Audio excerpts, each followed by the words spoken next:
So this is my bipolar med cocktail / bipolar 101 video.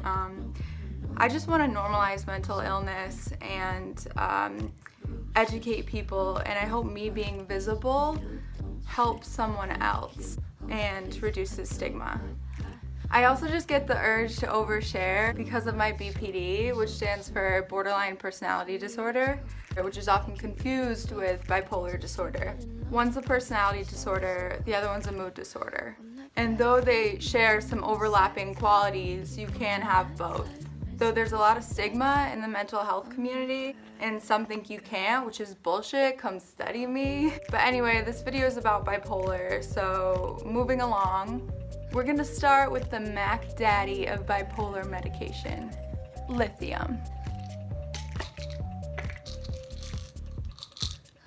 And I'm on 1,500 milligrams, but I might have to go up soon because I've lost my marbles a little bit recently.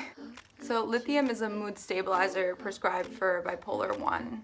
While taking lithium, you have to get blood work done semi-regularly to make sure your lithium levels stay within a therapeutic range. Too much lithium can cause lithium toxicity, which can lead to death.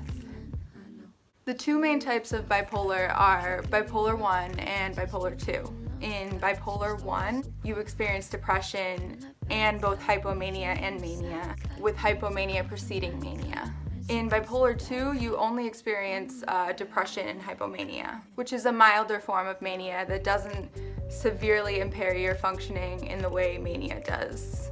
Hypomanic episodes can last only a few days or longer, and manic episodes can last months. Depressive episodes usually last much longer than manic ones though, so most people with untreated bipolar disorder spend more time depressed than manic. Hypomania often feels enjoyable and may cause you to be more productive, sociable, and creative, but it can still lead to destructive decisions, and of course can progress into mania if left untreated. You should also know that bipolar disorder is a degenerative and progressive brain disease that damages your brain with every manic or hypomanic episode. And if untreated, these episodes will occur more frequently over time. Symptoms of mania include high energy, increased brain activity, decreased need for sleep, lack of appetite, racing thoughts, impulsivity, grandiosity, distractibility, pressured speech, and reckless behavior, including overspending, speeding, and hypersexuality, to name a few. There's also such a thing as a mixed episode, which combines features of mania and depression. Some people like me can experience psychotic symptoms during a manic or mixed episode, and although not as common, some people have psychotic symptoms in depressive episodes as well. Symptoms often include hallucinations, delusions, and disorganized behavior or thoughts. It's usually really scary for the person experiencing it. My worst episode was a mixed episode in the fall of 2017 while we hadn't figured out the right meds for me. I was experiencing psychotic symptoms, was highly irritable and anxious, unable to hold a conversation. I felt out of control, and I caused mostly irreversible damage to close relationships that I still think about sometimes. And my worst could have been much worse as far as manic and mixed episodes go. Some people with bipolar 1 may lose jobs, cheat, drain bank accounts, which I have done, but I'm young, I don't have that much to lose.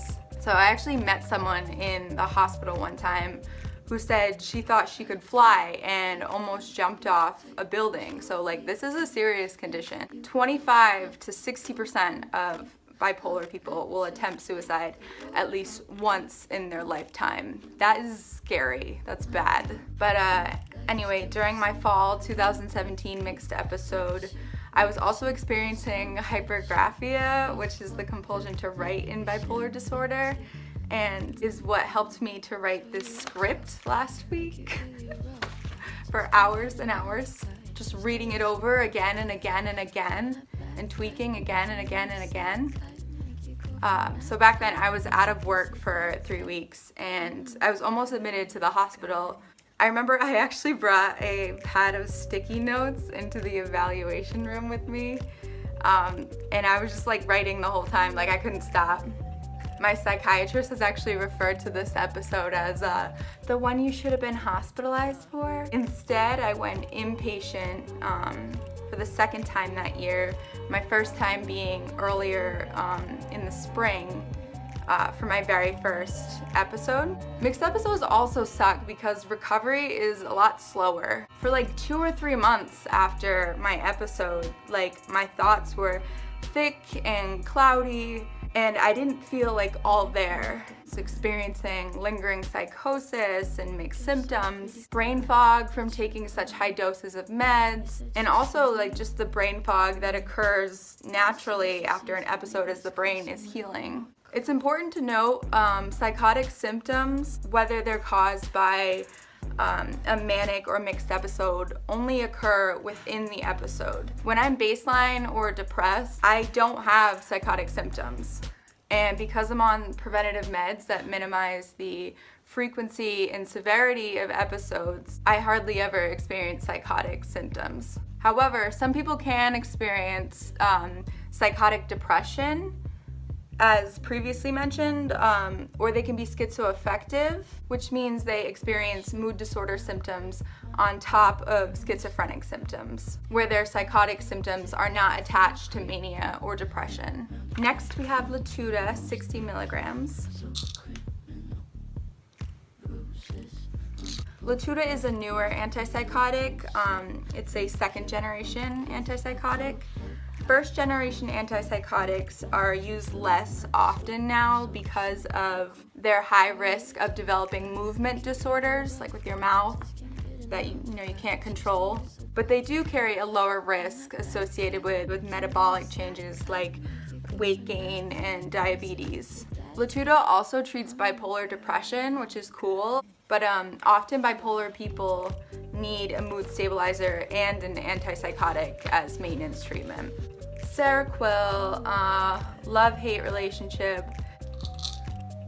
So far, I've needed 25 up to 50 milligrams depending on the severity of my symptoms.